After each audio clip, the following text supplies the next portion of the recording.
총리께서 지난 그 8월 국회에서 조국 딸로 인해서 청년들이 큰 상처를 받았다. 또 그들을 의료하는 것이 정부의 과제다라고 이렇게 말씀하셨죠. 네. 그런 말씀을 하시고도 조국 적격이라고 생각하신 겁니까?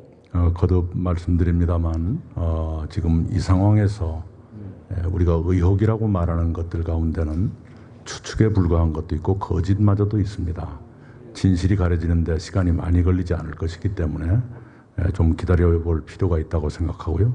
청년들의 배신감과 상처는 그것대로 치유를 해야 되고 제도면 제도 또는 다른 관행이면 관행 광범하게 우리가 겸허한 마음으로 손질할 필요가 있다고 생각합니다. 청년들의 치유의 첫 번째의 그런 과제는 조국 사태입니다. 그 문제에 대해서 제가 말씀을 드렸습니다. 반복하지 않겠습니다. 조국 사태로 인한 청년의 분노, 학부모들의 자괴감, 서민들의 박탈감 이런 민심도 대통령께 전달한 적이 있습니까? 네. 그런데 어떻게 세간에서 우리 총리님께서 민심을 제대로 대변하지 못한다, 그리고 총리 역할이 없다 이런 말들이 왜 나오죠? 네, 그런 결과가 없어서 그런가요? 네, 저에 대한 꾸지람을 달게 받습니다. 네. 과거 이 존재감이 없는 총리를 대독 총리라고 그러고 또 식물 총리라고 그랬는데 그런 오명이 우리 총리님한테 없기를 바랍니다. 대통령께서는 조국 장관에게 임명장을 주면서 이렇게 얘기했어요. 명백한 위법 행위가 확인되지 않았다. 또 의혹만으로 임명하지 않으면 나쁜 선례가 될 것이다. 이렇게 얘기를 하셨거든요. 그런데 국민 대다수가 볼 때는 범죄 혐의는 넘쳐나고 또 거짓말은 끝이 없는 최악의 후보였습니다. 그래서 저는 그 말씀을 하실 때 이 다른 나라 대통령께서 말씀을 하시나 아니면은 발가벗은 임금님의 그런 동화가 연상이 되던데 우리 총리님은 그 대통령님이 임명하실 때 그런 말씀 하신 이 부분에 대해 어떻게 생각하십니까? 네, 아마도 제가 오늘 드린 말씀과 비슷한 문제의식을 갖고 계시리라 짐작합니다. 네, 지금 나와 있는 이른바 의혹이라는 것들 중에 진실에 가까운 것도 있지만 그렇지 않은 것도 얼마든지 있습니다. 보도가 어제 다르고 오늘 다른 것도 있습니다. 총리님, 진실을 가리는데 시간이 많이 걸리지 않을 것이기 때문에. 네. 총리님, 네. 그 전에 그 낭만 공직 후보자들 명백한 그런 위법 행위가 있어서 다 낙마 있습니까? 현저하고 본인이 충분히 수용하는 그런 문제가 있어서 낙마했습니다. 총리님, 과거 김태호 총리 후보자 파견 잡으런다고 그 한마디에 가버렸고요. 안대희 총리 후보자 전관 예우 받았다고 해서 그리고 문창극 총리 후보자 교회에서 한 강연 때문에 다 물러났어요. 그렇지 않습니까? 네, 그 경중은 따져봐야 되겠습니다만 그러니 거듭 말씀드립니다. 이런 이중잣대가 어디가 있습니까? 이런 내로남불이 어디가 있습니까? 진실이 가려지는데 별로 시간이 걸리지 않을 것입니다. 워낙 많은 이러고 저러고 하는 얘기들이 나와 있기 때문에 갈피를 잡기가 어렵습니다. 그 본 의원을 비롯해서 많은 국민들께서 조국을 법무부 장관으로 인정하지 못하는 또 다른 이유가 뭔지 아십니까? 글쎄요. 바로 대한민국을 붕괴시키려 했던 산호맹 활동 전력 때문입니다. 대한민국 체제와 헌법 가치를 부정했던 사람을 어떻게 법무부 장관으로 임명하는데 그걸 인정할 수 있습니까, 국민들이? 체제를 부정했던 사람. 제가 알기로 이명박 정부가 그걸 민주화운동으로 인정하고 복권했던 것으로 압니다만. 무슨 민주화운동입니까? 예? 무장봉기를 해가지고 이 체제를 전봉한 그런 사람들이 무슨 민주화운동입니까? 아니, 과거 정부에서 분명히 그랬지 않습니까? 네, 그랬지 않습니까? 총리님, 윤석열 검찰총장 임명할 때 청와대와 민주당 최고의 검찰총장이라 축해 세웠거든요. 우리 야당은 반대했고, 그리고 또 대통령께서 임명장 주실 때에 살아있는 권력도 엄정하게 수사하라고 이렇게 말씀하신 거 아시죠? 예. 그런데 한두 달 있다가 조국 문제가 터져서 조국 주변 수사 시작하자 청와대와 민주당 벌떼처럼 달려들어서 윤석열 총장하고 검찰 때리기를 하는데 이거 어떻게 보세요? 수사하지 말라는 얘기가 아니라 헌법과 법률을 지키면서 수사해야죠. 아니 벌떼처럼 달려서 그러는데 수사하지 말라는 얘기죠. 그리고 수사하는 거 문제 있다고 얘기하는 거 아닙니까? 그렇지가 네? 않습니다. 헌법과 법률에 위배된다는 시비가 매일처럼 계속되고 있지 않습니까? 총리님, 제가 조금 전에 그 권성동 의원께서 질의를 하실 때 조국의 검찰 수사에 대해서 과도하다는 여론조사 결과를 인용하시면서 총리께서 과도하다, 본인도 생각한다, 이러한 유의 그러한 뉘앙스의 또 신뢰 이렇게 얘기하시던데, 네. 맞습니까? 네, 이렇게 말씀을 드렸습니다. 검찰이 국민의 신뢰를 받는 검찰이 되기를 바란다고 말씀을 드렸고요. 최근의 수사에 대해서 어제 나온 여론조사 결과를 보면 과도하다는 응답이 더 많게 나왔다. 그리고 평소에 제가 아는 여러 수사에 비해서 이례적이고 요란스럽게 느껴졌다. 이렇게 말씀드렸습니다. 아니, 신뢰할 수 없는 그런 여론조사 하나만 가지고 그렇게 말씀하시면 안 되죠, 총리님께서. 왜냐하면은 총리님께서 말씀하신 부분은 오마이뉴스가 의뢰해가지고 이게 좌파 언론이에요. 그래서 뉴스 여론조사고, 또 SBS 같은 경우는 정당한 수사다 60점 몇 프로, 무리한 정치 개입이다 이게 35점 몇 프로고, 이게 다양한데. 그러니까요. 이렇게 하시죠. 임명이 잘 된다는 여론조사가 따로 있고요. 검찰개혁이 필요하냐는 여론조사가 따로 있고, 이번 압수수색이 적절한 것이었느냐는 여론조사가 있습니다. 그러니까 하나만 가지고 얘기하시면 안 된다는 얘기 아닙니까? 아니, 그 질문에, 전체를 질문이 나왔기 때문에 보고 얘기하셔야지. 그리고요, 그 여론조사 기관이 리얼미터일 겁니다. 다 누구나 다 인용하는 그 여론조사입니다. 그럼 SBS에서 온 것은 그러면은 신뢰 못합니까? 아니, 그 수사가 적절했느냐는 질문이 없었습니다. 제가 알기로. 그리고 본질은 이 본질은요, 조국이 법무부 장관으로서 이 부적격하냐 아니냐 이 문제인데, 이 여론이 훨씬 높은 건 생각 안 하십니까? 그걸 내가 부정하지 않았습니다. 그리고 그걸 아는 상태에서 저의 의견을 대통령께 말씀드렸고, 대통령께서 종합적으로 판단하시고 내린 결론에 대해서는 제가 존중하는 것이 옳겠다고 판단했습니다. 총리님도 얼마 전에 이 검찰을 향해서 검찰이 청문회 전에 압수수색을 한 것은 적절치 않다 이렇게 말씀하셨죠. 네, 매우 이례적이었습니다. 총리님, 왜 검찰이 압수수색을 했겠어요? 증거인멸, 도피 정황 이런 부분들 드러나니까 그 압수수색한 거 아닙니까? 이런 부분들을 총리님께서 이런 언행을 하시니까 검찰에 압박을 하시는 거죠. 아니, 청문회를 눈앞에 둔 시점에서 그런 일이 벌어진 것이 이례적이었다는 건 객관적인 사실입니다. 다른 때는 관계자들이 해도피한다든가 아니면 증거인멸은 이런 부분들 없었어요. 그렇기 때문에 아는 거예요. 네, 그건 의원님의 주장이시고요. 그것도 총리님의 주장이죠, 그러면. 네, 이례적이었다는 것은 객관적인 평가입니다. 언론들도 그렇게 쓰고 있습니다.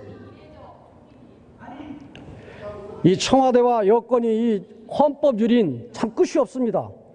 조국 장관 취임하자마자 법무부 차관과 검찰국장이 윤석열 총장 수사 라인에서 배제하려고 했다는 이 내용 아시죠? 네, 그건 법무장관도 처음 듣는 얘기였다, 모르는 얘기였다고 야단치신 걸로 압니다. 근데 하여간 이게 상식이 있는 이게 행동입니까? 개인적인 아이디어였다고 하지만 오해받을 소리가 충분히 있는 옳지 못한 일이었다고 이 생각합니다. 대통령이 살아있는 권력에 대해서도 엄정은 수사라는 말, 이 말에 가만히 보면은 우리 편은 빼고 하라는 얘기인 것 같아요. 밑에서 이렇게 하는 거 보니까. 그렇지가 않습니다. 단 뭘 그렇지 않아요. 누구든 간에 헌법과 법률을 지키면서 수사해야 한다. 그것은 불변의 법칙이라고 생각합니다. 이 청와대가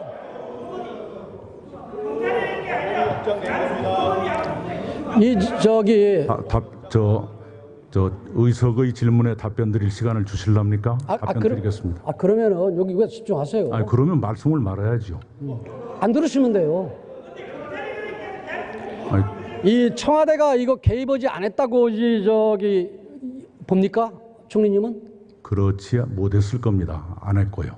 이게 손바닥으로 하늘 가리는 게 총리님.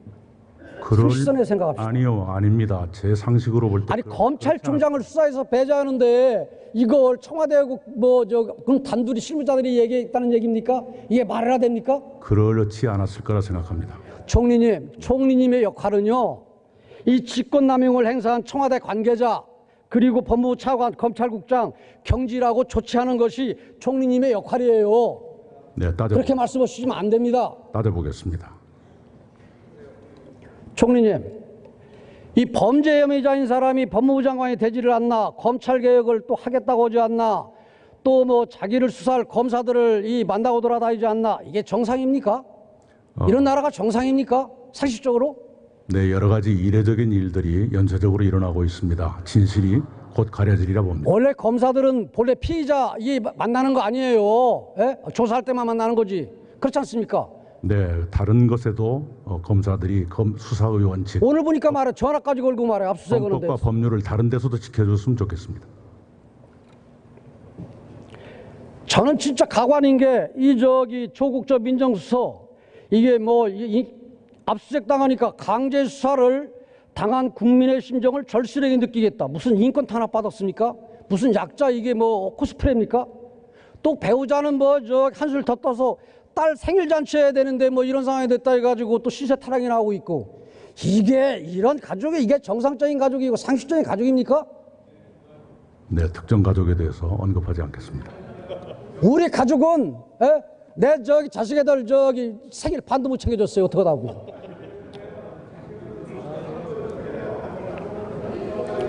이 조국 사태의 본질은 이념도 진영 논리도 아닙니다. 정직함이나 또 염치 같은 보편적 가치의 문제이고 지극히 상식적이고 도덕적인 문제입니다. 총리님.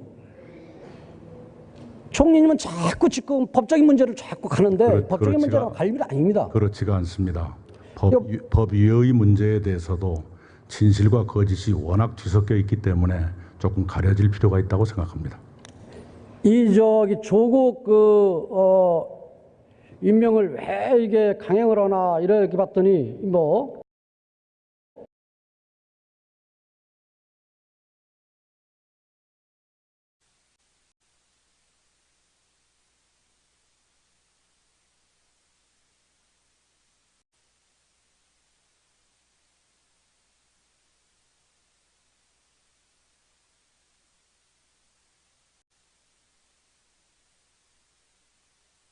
대통령과 조국은 권력 공동체가 아니냐, 그리고 또 조국이 민정수석 재직 시에 대통령 가족의 약점을 잡고 있는 거 아니냐, 그래서 어쩔 수 없이 임명했다는 이런 설이 분분한데 우리 총리님은 어떻게 생각하세요? 네, 논평할 가치가 없다고 생각합니다. 논평할 가치가 없습니까? 네. 근데 왜 이런 소문이 돌을까요? 전혀 근거가 없다고 저는 믿습니다. 총리님, 네. 대통령이 귀국을 하시면은 조국 장관 해임을 건의하십시오. 이것이 총리님의 역할입니다. 해임 건의할 용의 있으십니까? 네, 어떤 쪽으로 말씀드리기는 어렵지만 저의 책임을 다하겠습니다. 이것이 국정 혼란과 국론 분열을 막는 유일한 방법입니다. 자, 마지막으로 한 가지 더 질문드리겠습니다.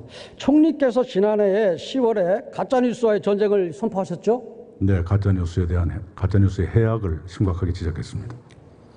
진짜 전쟁을 선포할 대상은 포털 사이트에서 소수가 댓글 검색어 순위를 조작해서 가짜 여론을 형성하는 겁니다. 이렇게 국민을 편가르게 하고 또 사회를 양극화하는 것이야말로 가장 큰 가짜뉴스이고 저는 흉악범죄라고 생각을 합니다. 이번 조국 사태 이런 와중에서도 실검순위 조작, 댓글 조작 이게 넘쳐났지 않습니까?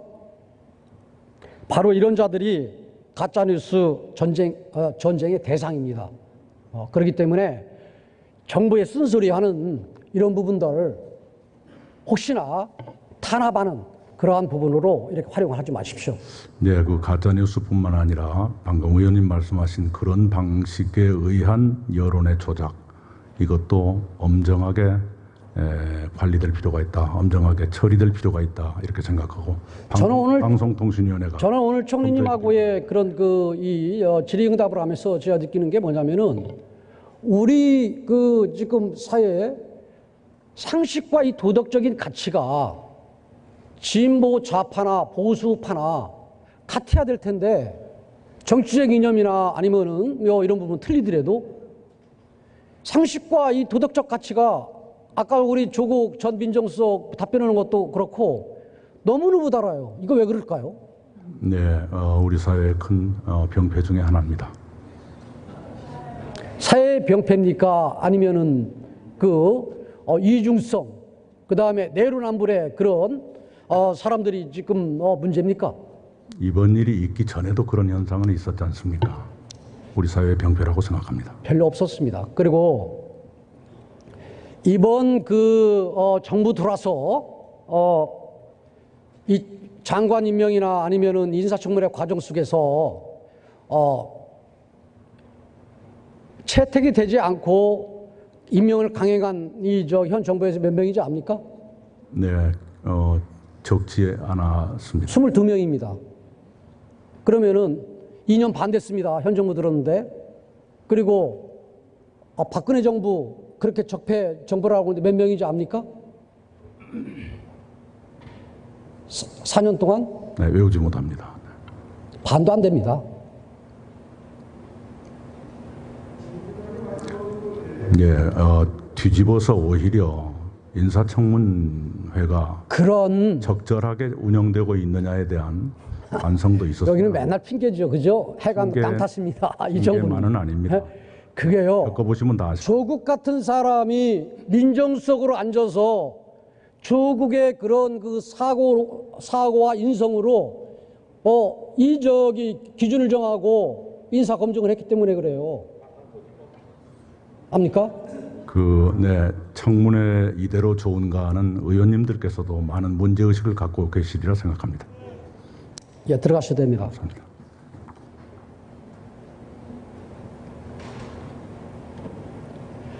지금 우리나라는 2달 가까이 위선과 거짓의 일일 막장 드라마 조루남불이 인기리에 방송되고 있습니다.